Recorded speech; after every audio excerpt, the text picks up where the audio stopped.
simplifier les processus complexes de l'industrie, des infrastructures, des chantiers et du patrimoine. C'est l'objectif du rapprochement de Sogelink et Géodésial. Fatima Béral, bonjour. Bonjour. Vous êtes présidente du groupe. L'ambition de cette fusion, Jean-Marc, devenir le leader européen de la construction tech. Bonjour. Bonjour. Leader européen dans un secteur qui était assez en retard dans la digitalisation, non ? Le bâtiment. Complètement. Je dirais qu'on a cette chance, c'est d'être sur un secteur qui est en retard. Et donc, faut tout défricher, quoi. Exactement. Et on a évidemment beaucoup d'opportunités et beaucoup d'usages. Comment se fait-il que le secteur a tellement de mal à s'industrialiser même ? C'est l'histoire qui veut ça. Donc effectivement, en termes de digitalisation, on a du retard par rapport à l'industrie et d'une manière générale. Et donc, ça nous fait beaucoup d'opportunités pour avancer, pour combler ce retard. Mais je crois qu'on est sur la bonne voie. Ça veut dire que vous faites toujours du sur-mesure finalement dans le bâtiment ? Non, au contraire. On travaille sur des solutions standardisées pour apporter de la productivité, de la facilitation à des métiers qui sont complexes. Et le marché de vendeurs ?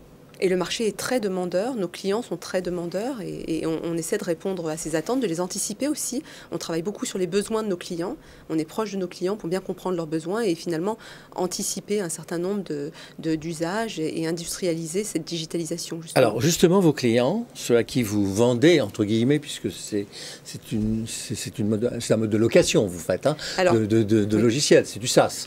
C'est de l'édition de logiciels, effectivement, et on a plusieurs business models, donc de l'abonnement, du forfait. On est multimodèle, on essaie vraiment de s'adapter. Et alors, vos clients, quels sont-ils ?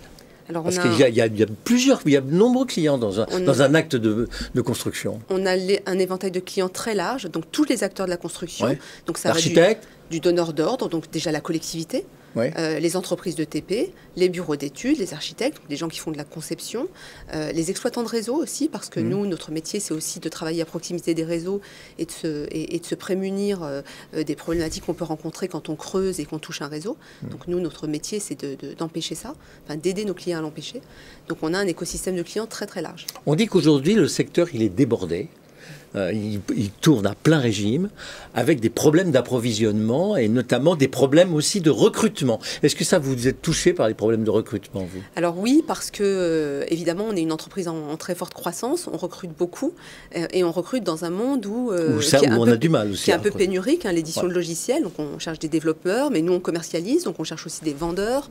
On est vraiment multimétier dans notre entreprise, donc on cherche de nombreux profils et c'est vrai qu'il y a une pénurie dans le monde du développement, donc on essaie d'attirer des talents, on essaie aussi de les garder, de les faire grandir au sein de l'entreprise et pour ça on travaille beaucoup sur notre image, sur ce qu'on peut apporter aux gens dans leur vie de tous les jours dans l'entreprise, dans leur carrière évidemment.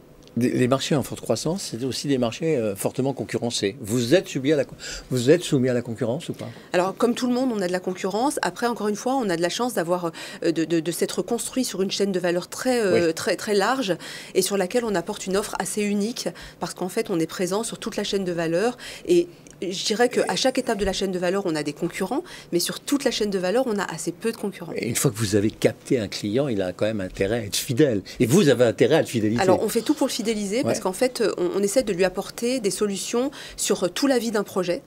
Et donc, à chaque étape de la vie d'un projet, à chaque étape de son process, souvent complexe, on va lui apporter un certain nombre de solutions. Alors, dans votre métier, il y a le logiciel, mais il y a aussi l'utilisation de logiciels, l'application. Est-ce qu'il y a du service derrière ? Alors, il y a essentiellement un logiciel qui traite de la donnée. La donnée, elle est clé dans notre parcours client. Il y a toujours un peu de service, mais c'est pas notre cœur de métier. Vous n'êtes pas conseil. On ne fait pas. Non, on n'est pas conseil. On ne fait pas à la place de nos clients. En revanche, on leur apporte des outils et des solutions pour faire mieux, pour faire plus vite, pour faire moins cher. Alors, ça s'appelle Sogelink Géodésial. C'est le produit d'un mariage, ça, d'une fusion. C'est le produit d'une fusion, intelligente, intéressante, parce qu'en fait, grâce à cette fusion, on couvre l'intégralité de la chaîne de valeur de nos clients. Donc on va vraiment de la conception d'un projet, donc très en amont, jusqu'à son exploitation, très en aval. C'est un groupe qui vous appartient, il y a des fonds d'investissement Alors il y a des fonds d'investissement et il y a le management de l'entreprise qui est actionnaire. Qui est très présent. Ça s'appelle donc Sogelink Géodésial, le site internet sogelink.fr. Sogelink.fr et géodésial.fr et on travaille à notre nouvelle identité. Merci beaucoup. Merci Fatima Béral. Je rappelle que vous êtes présidente du groupe Sogelink Géodésial, solution logicielle pour le BTP. Merci beaucoup. Merci.